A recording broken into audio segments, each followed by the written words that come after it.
Good morning. Good morning.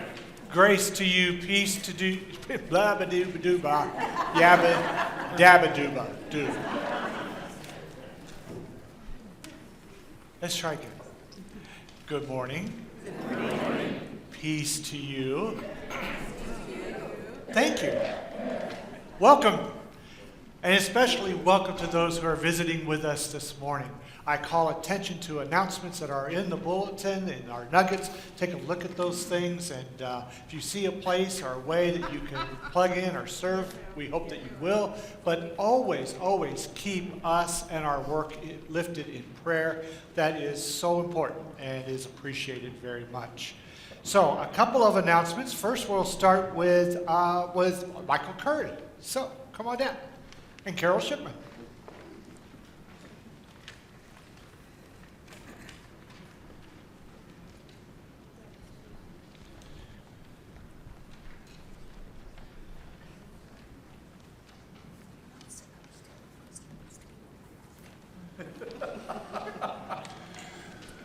Well, good morning. So on Saturday, this coming Saturday, November 2nd, you are invited to join the United Church of Christ Mental Health Network along with the Southwest Conference to the WISE, the Mental Health WISE Conference. WISE stands for Welcoming, Inclusive, Supportive, and Engaging. Individuals and congregations will learn how to become wise about mental health by hearing stories by persons affected by mental health challenge, and you will receive practical steps and workshops and how to engage in mental health ministry in your local church. The conference includes a keynote address by Reverend Dr. Sarah Lund, workshops, basics of starting a mental health ministry, open and closing worship, and so much more. If you would like more information or have questions for me, please come see me after the service. And I have recruited Carol Shipman, our head of safety, I guess, and she would like to say a few words as we have some safety needs for Saturday as well. Carol? Yeah, just be aware, Michael has worked for months on this very hard, and I think it's going to be a great conference. So I would encourage all of you who would like to attend.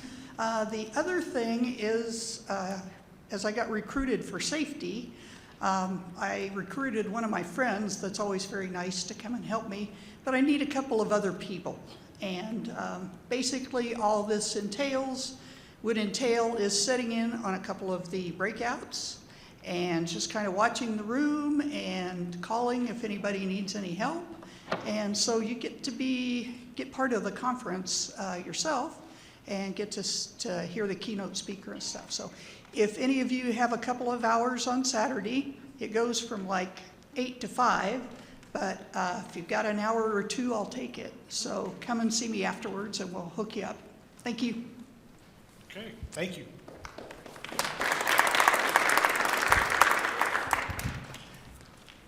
One of the things we want to put on your radar screen, so you can put on your calendar, is Turkey Trot. It's where we collect donations and money for Desert Mission Food Bank. And so that happens in the middle of November. And there's a lot of other things that are going to be happening on that weekend, and we're going to be especially lifting those up next Sunday. But take a look at the nuggets, and you'll see some of those things that are going on there. And then finally, we're going to be doing something today where we're going to be looking for your input in our discernment process. So don't worry, there's still going to be a sermon. You'll be okay. Okay, so what you have there in the back along the wall is, in fact, a year in review of the work of the church, the board, and the staff. And please take a look at that. You get a chance to wander around and do that. And then we also have some other things on this side, and I'm going to let Karen speak about that to give you instructions about your dots.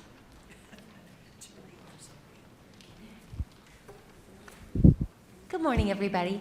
The church nerd in me wants to wish you a happy Reformation Sunday. So 502 years since the start of the Protestant Reformation, and I think we're going strong. And we can think about this as the longest running social experiment in human history. 502 years. And so we're kind of all reformed, always reforming, and so part of that energy behind the Protestant Reformation was the priesthood of all believers. Who learned about that in like junior high history or something? The priesthood of all believers was one of the the rallying cry for the reformers. And so I think we're in this space in human development where we're moving from the idea of the priesthood of all believers to the holiness of all of creation. And I think this experiment where we're getting up and expressing our own opinions and our energy and trying to engage our imagination, that's really part of the Spirit. We're like in the line of Old Testament prophets, Jesus, reformers, just the whole gamut of humans engaged in big ideas. This is just part of it. And that is really exciting for me. So you have this blue insert and a little strip of sticky dots. There's no secret code to the color of your sticky dots. I promise you that if you have green like I do, it doesn't mean that your opinions are more important. I promise. So what we'll do in a little bit is you'll have a chance to kind of move through the year in review that is on the panels in the back, and then long about that door to my right, then we switch from the past to the future. So, it's like a little portal. Woo. So you'll move through September 2019, and then the big dots that are here will be kind of the future. And so you'll have a chance with your sticky dots to put those dots on the ideas. Those yellow pieces of paper are ideas generated through our discernment process. So you'll have a chance to put your chosen number of sticky dots on any number of those ideas. So this isn't a vote. It's more like a reading the energy of our congregation, or what Tony's called a heat map. So a chance for you to say, wow, this idea on this yellow piece of paper really flips my skirt, so I'm going to put 3 dots on it. So anyway, that's what we're going to do. It's going to be exciting and fun, and it'll be a little chaotic. We'll bump into each other, and it'll be awesome. Perfect. All right. All right, I invite you to take a deep breath, and we center ourselves. I want to remind you, we do our best to live out this truth. And no matter who you are or where you are on life's journey, you are welcome here. Gordon, would you please call us to worship? By the way, you have something on your nose. I was trying to upstage the ushers. And I only got one, too. I got to get some more. Would you please join with me in the call to worship? Human beings reflect your face, O God. Rain with us in kindness, and hands touching hands. The people sound with your voice, O God. It calls for justice and laughter in the streets. All creatures breathe with your life, O God. In life delicate as firebreads, in life as resilient as dandelions breaking through the sidewalk, and life as stubborn as the hope of all creation. Let us sing of our life together.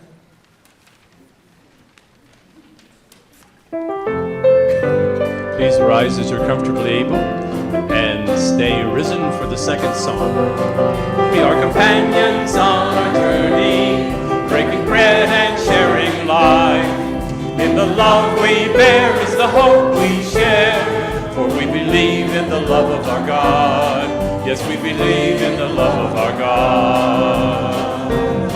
No longer strangers to each other, no longer strangers in God's house. We are blessed and we are nourished by the love we all can share.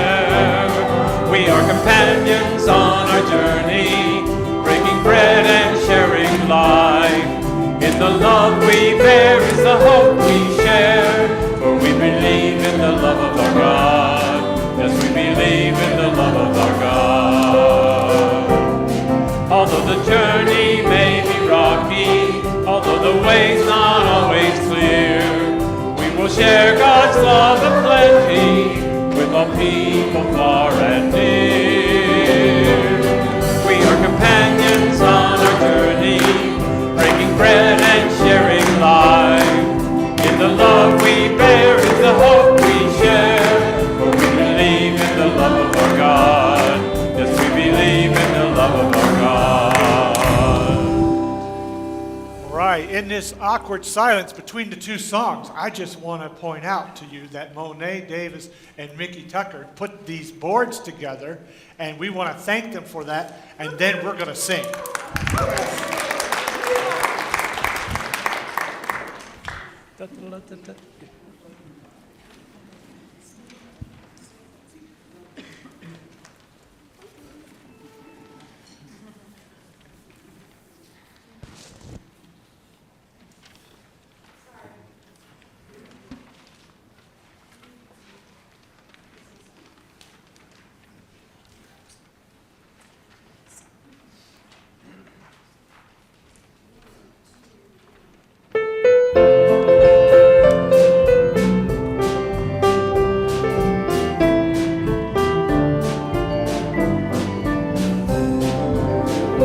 Just one hand can build a shadow rock.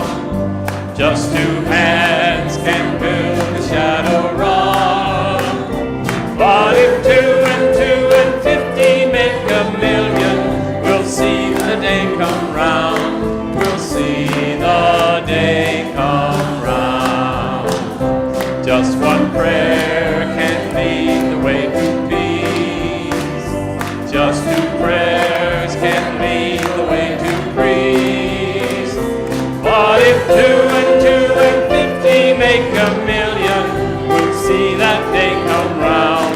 We'll see that day come round. Just one laugh can build a better world. Just two laughs can build a better world. But if 2 and 2 and 50 make a million, we'll see the day come round. We'll see the day come round. Just one hand can build a better world. Just two hands can build a better world. But if 2 and 2 and 50 make a million, we'll see that world come round. We'll see the world come round. Just one heart can fill the world with love. Just two hearts can fill the world with love. But if 2 and 2 and 50 make a million, we'll see the world come round. We'll see the day come round. Please stay up. We're about to pass the peace.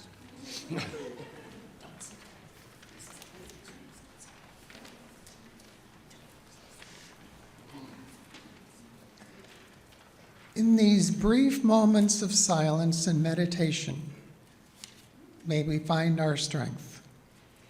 May our lives be rich in affections and deep understanding for each other.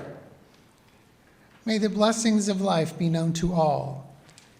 Let us wish each other peace and place our dots.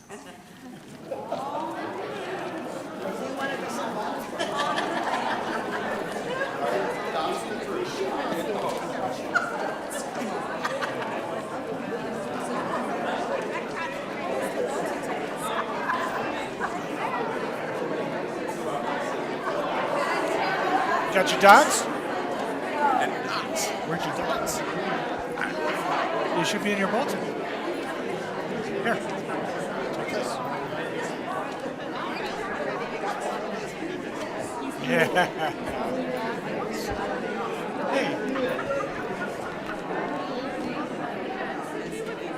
Okay.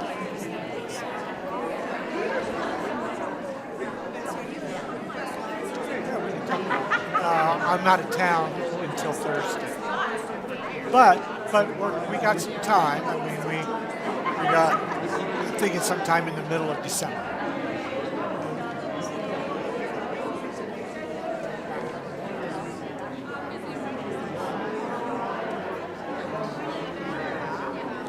Right, and they don't need to talk. It's mostly it's a matter of here are some songs and here's a liturgy and here's some time of prayer.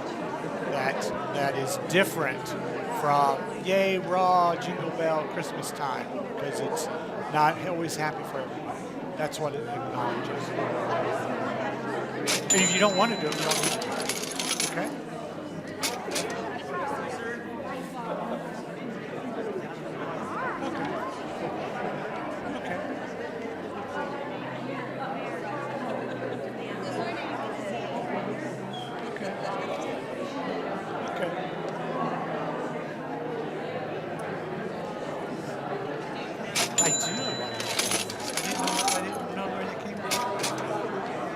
Oh, is that right?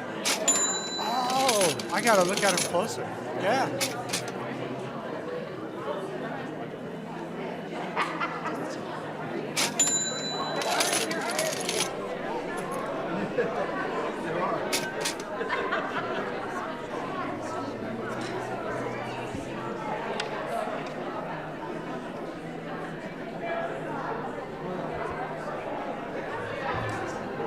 Hi. Oh, good to meet you. Welcome. Amber, did you just move here? Okay. Okay. Oh, wonderful. Glad that you're here. How'd you find us? Okay. Okay. All right. Yeah, we're very blessed. We're very fortunate. So people had some great vision when they built the place. And so we're doing this odd thing this morning where we're interacting and doing that. Good. Good. Oh, good.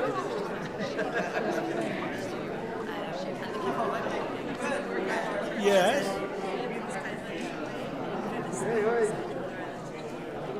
That is true. That is true. So what is your religious background? Okay, but I mean, is there a denomination where they have a more formal? Yeah.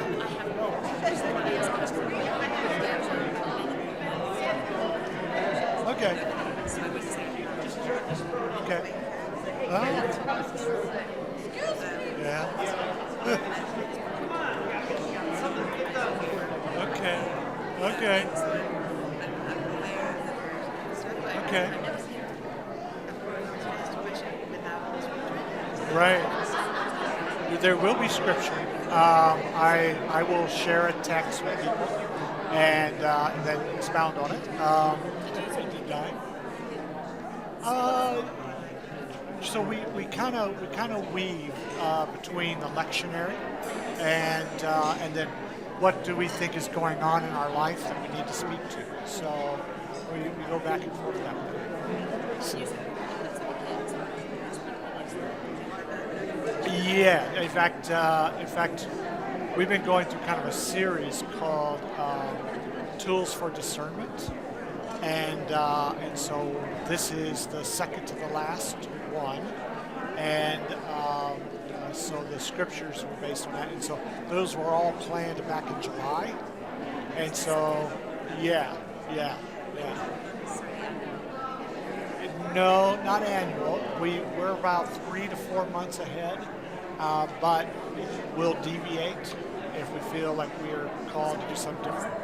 Yeah, I mean, for example, when there was that terrible shooting, and yeah, that's right. The Pulse nightclub in Orlando. We didn't do any of what we had planned. We just focused on that. We just prayed and sung songs and expressed our grief and outrage. Yeah. I know. In fact, you can become numb to it. And so we're trying to say, okay, we're never going to let ourselves to happen to that. Yeah. Oh, God. Oh, good, Emma.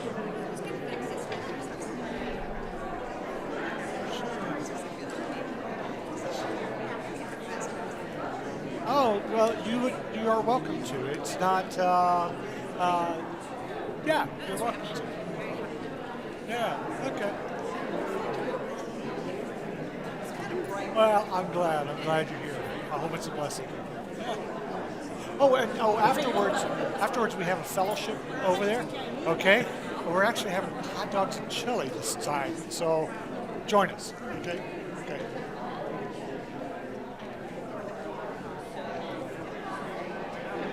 What's that? No, well, her name is Amber. British accent.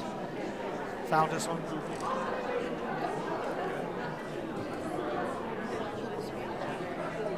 Yeah, I don't know. That's a good question. Yeah. Yeah, let's hook up our British people.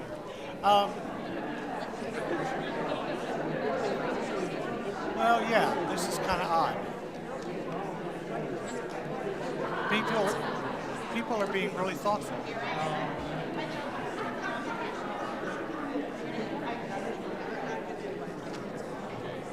Yeah. No, I get it. This was maybe a piece we didn't think through.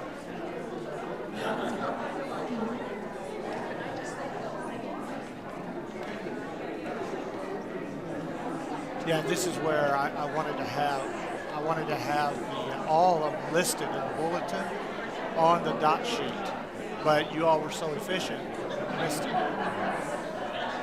So everyone could see them ahead of time, because you got to look at them. This will be the first time you'll see them. Yeah.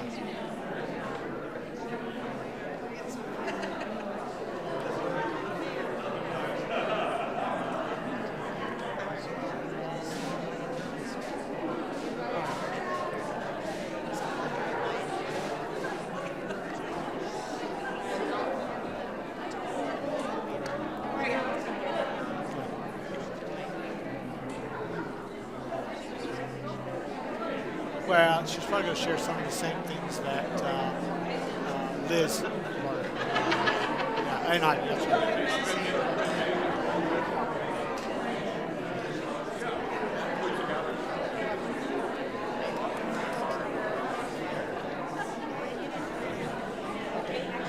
Oh, and Sybil is here.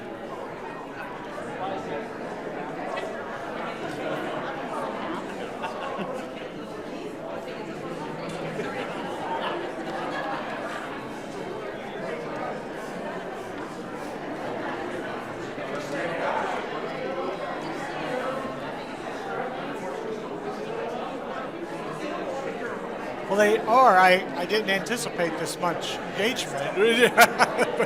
I should have thought that through a little bit.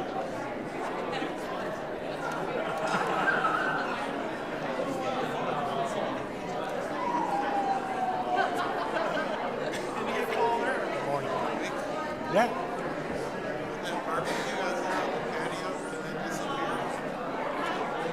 Yeah, I think so. Ask Joe, because Bill's not here this morning. He's not feeling well. Ask Joe if Bill has any plans for it. Otherwise, yeah.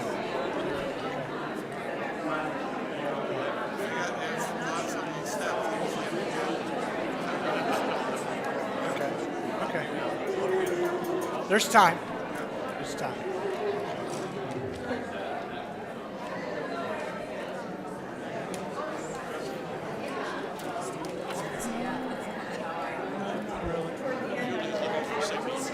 I know. I'm monitoring the flow here. This is taking longer than I thought, and that's because I don't think I really thought it through. I thought it was a good idea, but I didn't think it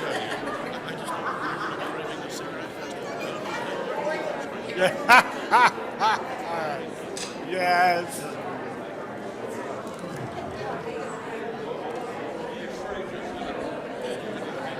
I know. You gotta pick and choose. Yeah.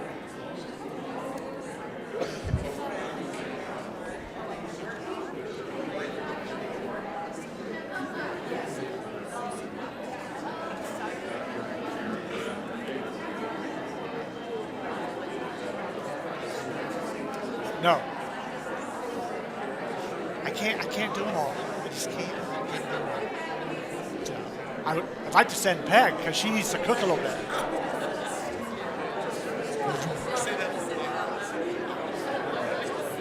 No, this is just between us. Just between us.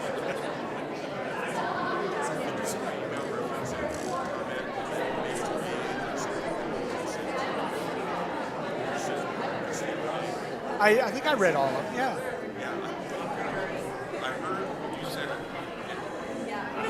Yeah. Oh, yeah. Well,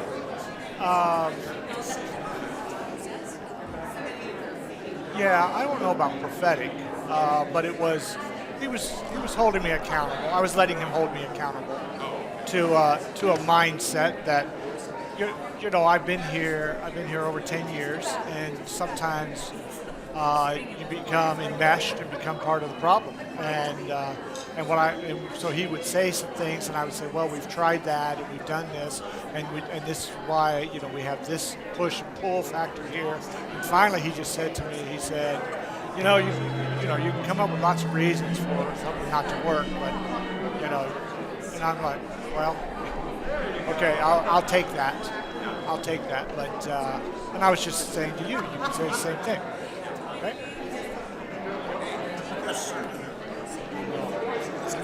It's through the roof.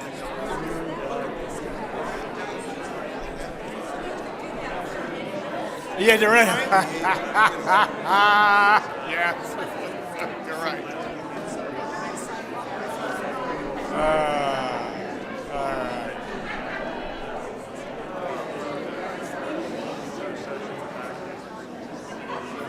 Hi. Yes, that's right. You need to get to the dermatologist.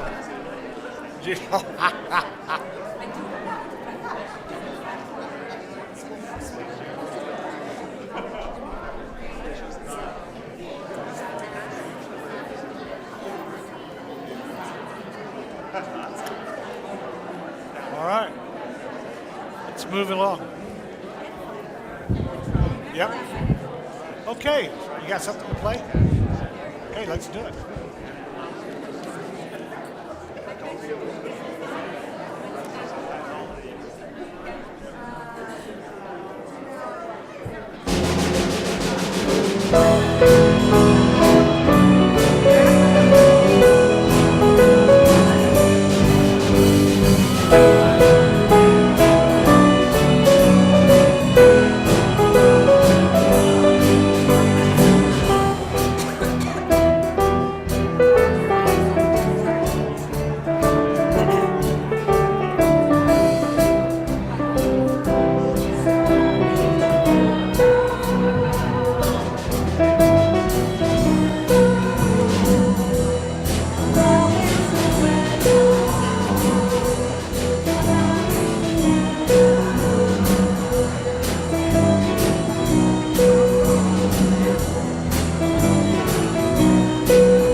I want to thank everyone for participating in our exercise here.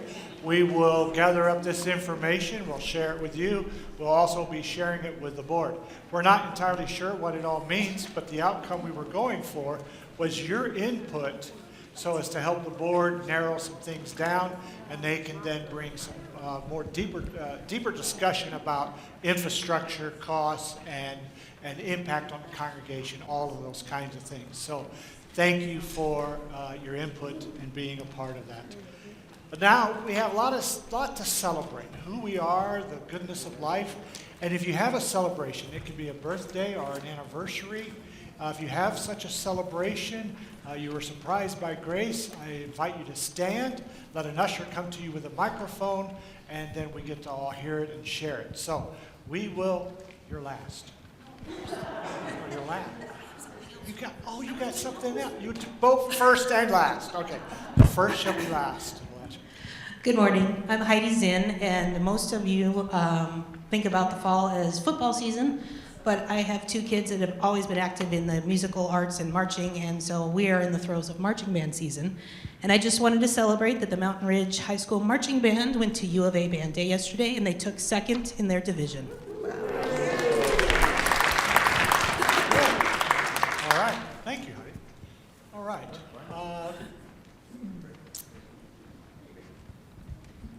Mickey. Good morning, it's Mickey Tucker. Roy just told me to say my name.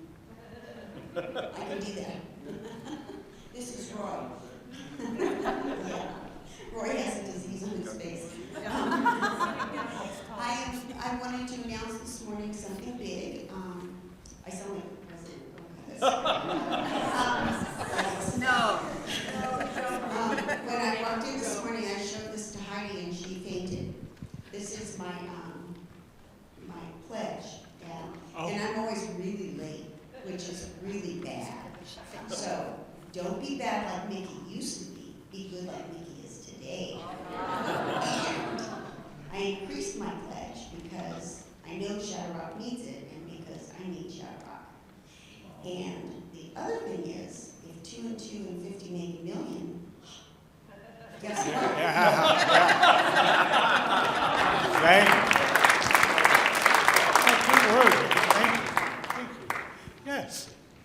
Hi, I'm Lori Heisner, and I wanted to introduce our guest this weekend, Katie Getchell, our niece from Minnesota. Minnesota. Good. Let's tell Garrison, right? Garrison Keeler? Garrison Keeler? Yes. Yeah. The most famous person from Minnesota. And you, no? Oh, besides Katie, that's right. Okay. Welcome, Katie. Thank you. All right, who else?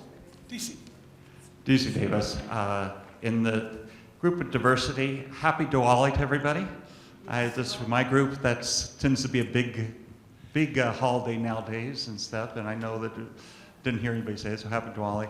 And then I also just finished my volleyball season of about 9 tournaments. I finished Heintzelman World Games, so I haven't been here the last couple weeks, and only 45 games in 8 days, and a little, just a little bit busy. All right.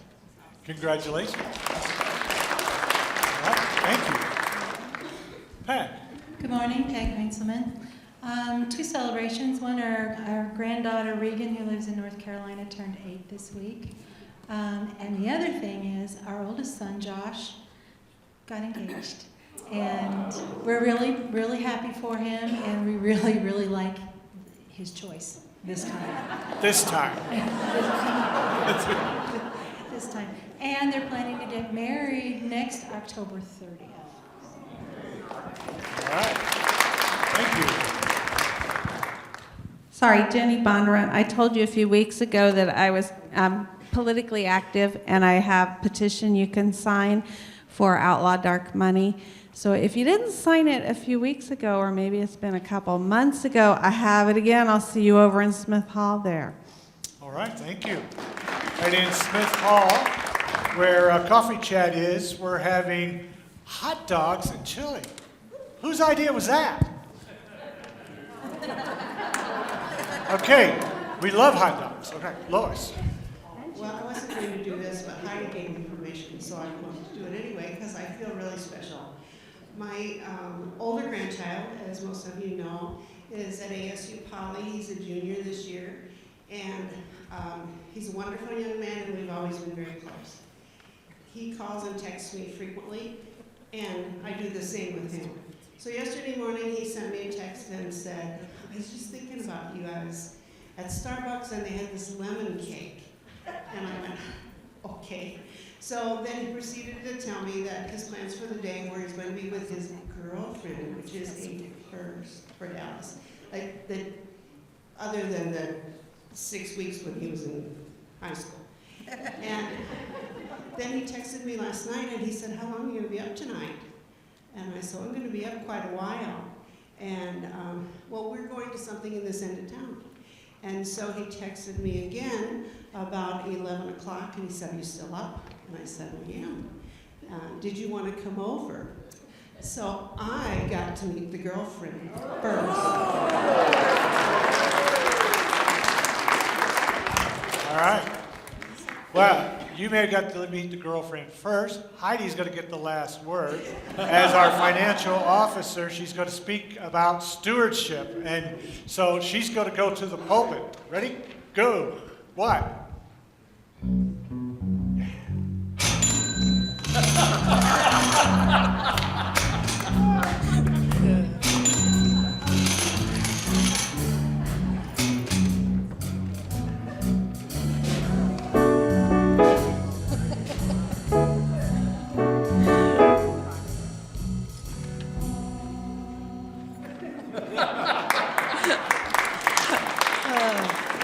Thank you for that, guys.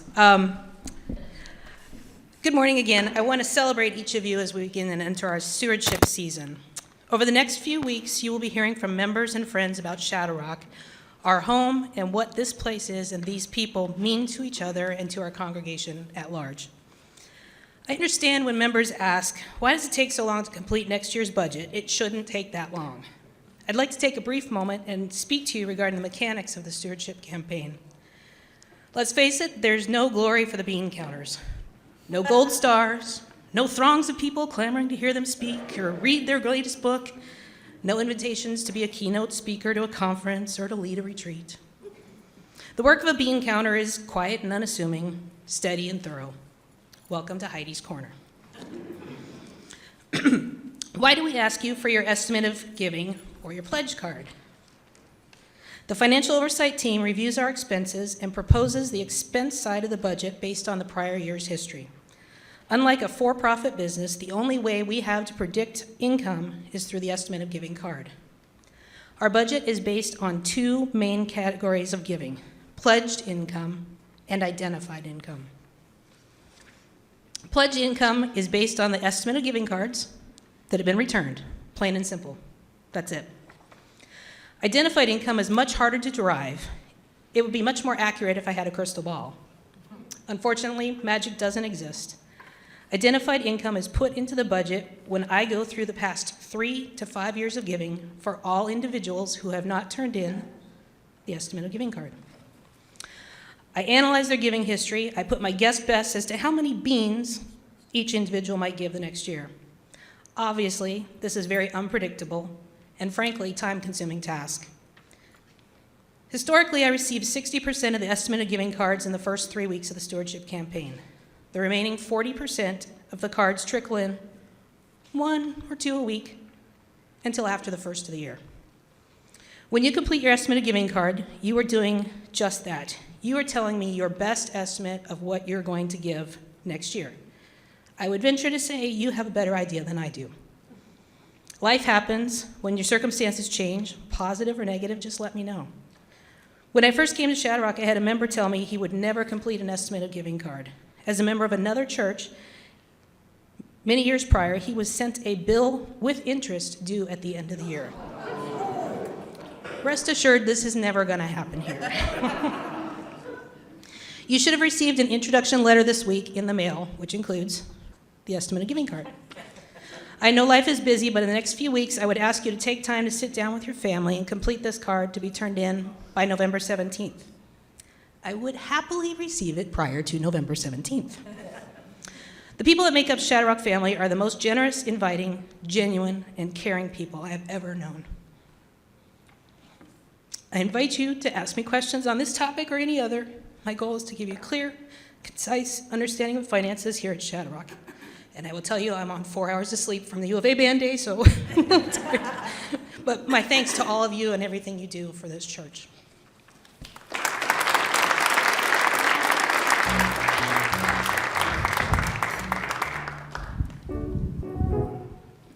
Nice. All right. Let's sing our celebration song.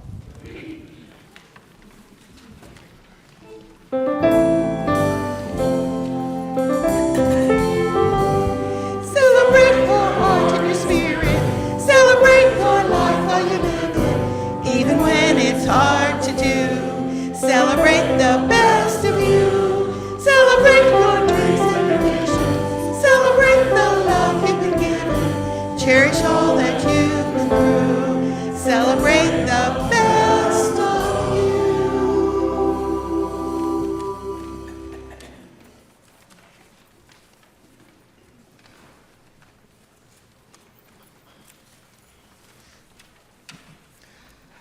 Let us give of ourselves and our offerings to God for the work of the Spirit of life and love in our world.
While some speak of unwavering faith, we strive for a resilient faith.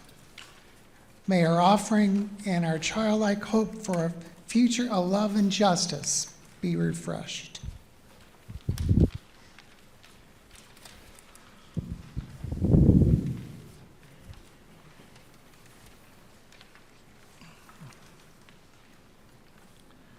My thanks to everyone, the music, the special sound effects, the choir. What a beautiful song. Heidi is a self-described bean counter, but we want to acknowledge, and let me say, she puts so much of her heart and soul into her work because of the love she has for this congregation. So she's much more than a bean counter.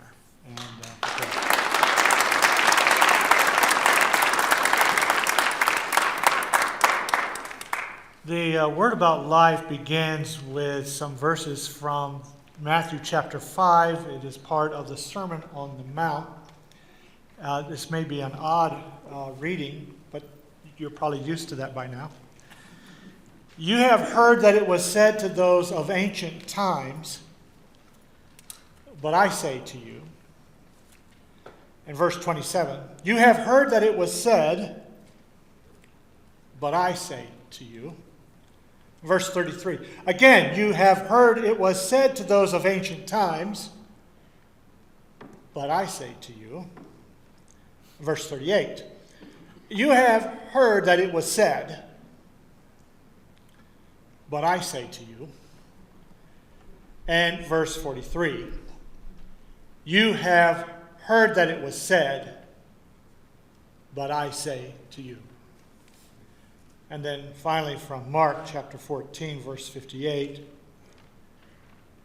We heard Jesus say, I will destroy this temple made with human hands, and in 3 days will build another, not made with hands.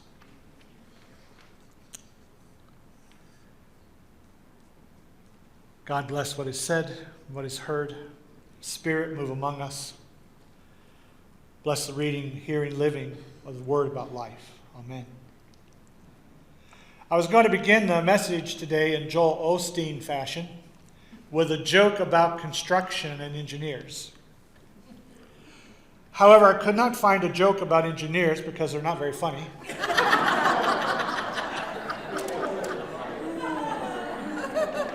Calm down, just kidding.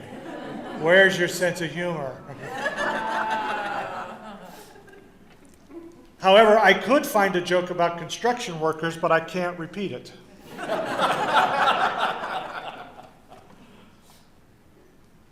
Doug Paget spoke from this pulpit several years ago, and he used these lessons from the Sermon on the Mount to call attention to the way that the Spirit of life and love will often reverse what we're thinking. The way that the Spirit of life and love works in the world, and that the Spirit of life takes the dead words of legalism, here's the rule, and flips it on its head to create a new wisdom and a new abundant life for people. In fact, Doug's book was titled Flipped. I appreciate this viewpoint that whatever the conventional wisdom of human beings might be, such as love your neighbor but hate your enemy, the Spirit of God will often reverse or expand it, such as, yes, love your neighbor, but also love your enemies. In this reversal, flipped and expanded way of the Spirit, the weak shall be strong, the poor shall be rich, the servant will be made king, and the person who claims to be king, well, the true mark of royalty is their willingness and capacity to serve, not to be served. I want to push this idea a little bit further and suggest such a process is a tool for our relationships with each other and our relationships with the world. When Jesus said, you have heard it said, but I say to you, Jesus acknowledges that we already have some idea, we already have some worldviews about the way life is. However, when he says, you have heard it said, but I say to you, Jesus started a process of deconstructing our views and our relationships so that new views and new relationships can be reconstructed. I'm fascinated with the emotional and spiritual process of construction, deconstruction, and reconstruction. Now, you've done this a lot of times in your life. You may have reinvented yourself, that is, reconstruct, deconstruct, reconstruct again, in relationship to your life partner. You may have done it in relationship to your job. You may have done it in relationship to your children as they grow into adulthood. In other words, they don't want you to keep treating them like a child, and you have to deconstruct and reconstruct for the relationship to grow. And sometimes such a process, it shakes the foundation of our worlds. It shakes the foundation of our identity. And sometimes it's just a little adjustment and a minor hiccup in our day. Now, Peg and I, we watched a documentary several years ago covering learning specific science concepts in elementary school. And I searched for the documentary and could not find it. So you have to take Peg's word for it, not mine. And if you find it, let me know. Right? Did we see this? Oh, you did. I thought I watched it with you. I've told you many times. No, I thought I watched it too. All right, never mind. All right. You see how it is. What was observed was that for students to get the concept that electricity needed a complete connected current in order to light a light bulb, they first had to unlearn some ideas about electricity. The science teacher used 2 batteries, wires, and a light bulb to help the students unlearn and then relearn some basic concepts about electricity. This process of learning one thing in the 2nd grade and unlearning and relearning in the 4th grade intrigued the educators. They set up an experiment. They instructed the children how the eye works.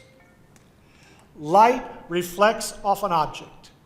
The eye lets the reflected light and the nerves in the eye translate with the brain what the object reflecting the light is. After the science lesson, the students were then asked if they were put into a completely dark room with no light, and there was an apple in the middle of the room, would they be able to see the apple? Many of the students said yes. They would be able to see the apple because eventually their eyes would get used to the dark.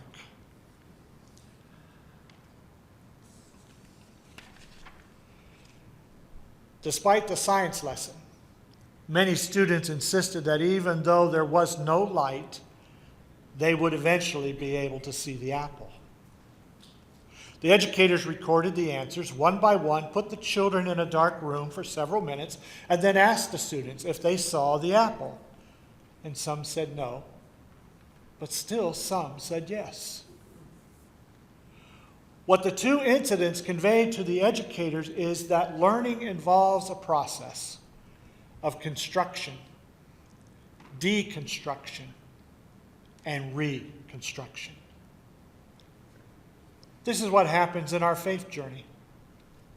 We construct a Sunday school faith, life deconstructs, and then we never go back to church again. That was a joke, by the way. Apparently not. No, hopefully we construct a Sunday school faith, life deconstructs, and the spirit of life and love through community with each other, through our relationship with each other, through our shared experiences with each other and shared conversation, our love and trust for each other, reconstructs an orientation toward life that is marked by love, inclusion, justice, and intimacy with spirit. And this process happens on many levels. I'm sure, for example, that people had formed opinions about me. Ken's okay. He's a nice enough guy. He tries hard, but he just seems to lack what's needed to push across the finish line. He's no Billy Graham. He's no Martin Luther King. He's no Jesus. These opinions are formed, and decisions are made, and relationships are shaped by them. On the other hand, some people may say, Ken is a great guy. He succeeds at everything he does. And the staff says every idea he has is a good one. Maybe not. He is the kind of person you want on your team all the time. These opinions are formed and decisions are made and relationships are shaped by them. Over time, something happens. Because the only thing that The only thing for sure is that everything changes. Over time, I'm not as bad or as good as the original opinions. There is a process of construction, deconstruction, and reconstruction. People do this to us, and we do it to them. I hope we can see the profound need for deep grace. The neighbor that you love and the enemy that you hate may not be the person you think they are.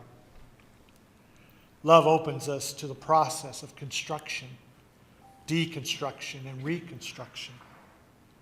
I know when I need to take some time off. It is when I have diminished capacity to love and listen and be open to the process of deconstructing and reconstructing. Once we acknowledge the reality of the process, we can pay attention to what's going on around us and within us. With grace and awareness, we can be less rigid and judgmental. I think this is a very practical relationship tool that we can use, share with one another, just like the one we shared last week. But again, I want to apply it to a bigger picture. You are asked to go around and place your dots on the potential wedge blade ministry that you think you have the most energy for. Is your energy based upon your construct, your idea, your view of church? Do we live in an age when we need to deconstruct the past notions and assumptions? Is the Spirit of life and love telling us, you have heard it said, but I say to you? If so, what is the Spirit telling you? This is discernment. If you spent more time in prayer, study, and conversation with each other, would you have put your dot in the same place? In history, the church has taken different forms. It is often behind the cultural curve. As healthcare advanced and more communities demanded hospitals, the government responded, and many small towns got their own hospitals. Churches began to see themselves as large gathering places for the spiritually and emotionally wounded. As education became a priority and the population grew, our communities began to build schools. In the 50s and 60s, churches were building education buildings and adding classrooms to their properties. As suburbs grew and shopping centers and malls were constructed, the downtown areas began to diminish. Churches began to move out of downtown areas, moved into the fastest growing zip codes, and began to look more like movie theaters and shopping malls. What is next? What is the thing we need to deconstruct so that we can reconstruct for the future? A few weeks ago, we had a funeral here for a family that knows this place and appreciates our open and progressive culture as a congregation. They turned to us and we welcomed them with open arms during the time of their pain and loss. They are very grateful to have a place that could set the tone for the celebration of their loved one's life and be a platform for the unique expression of their love and what it means to be a family. Our role for them at this time in their journey was very different from the past. In the past, churches acted as sacred space that pointed to the life beyond this one, and clergy were the representatives of rituals of that hope. Many times I hear people say, we want a service that is respectful, the right balance between somber and joy, and we want to feel spiritual without a lot of religious language. And they say this, and they look at me a little bit sheepish, hoping that I'm not offended. They don't know I already know, because they're not unique. They are a true representative expression of our secular culture. We are not a hospital for the healing of their wounds. We were not a school for education and formation. We were not their third home for coffee, fellowship, and one-stop shopping for their spiritual needs. We were their urgent care for their social and spiritual needs. Are we training ourselves to be the urgent care of healing and hope? Do our buildings, organizational processes, mission, and vision complement and empower each other for this future? If you were to have another chance to place your dots, would you put them in the same place? Perhaps all of us should have saved one dot back. We could have placed it on our foreheads to remind us that our church's construction, deconstruction, and reconstruction starts with ourselves. And you see, at this point, I was going to take a dot and put it on my forehead. Oh, wait a minute. I'm sorry. I thought I gave it to you. Did I give you one? Oh, so here's the climax of the sermon. Begin with me. All right. Amen.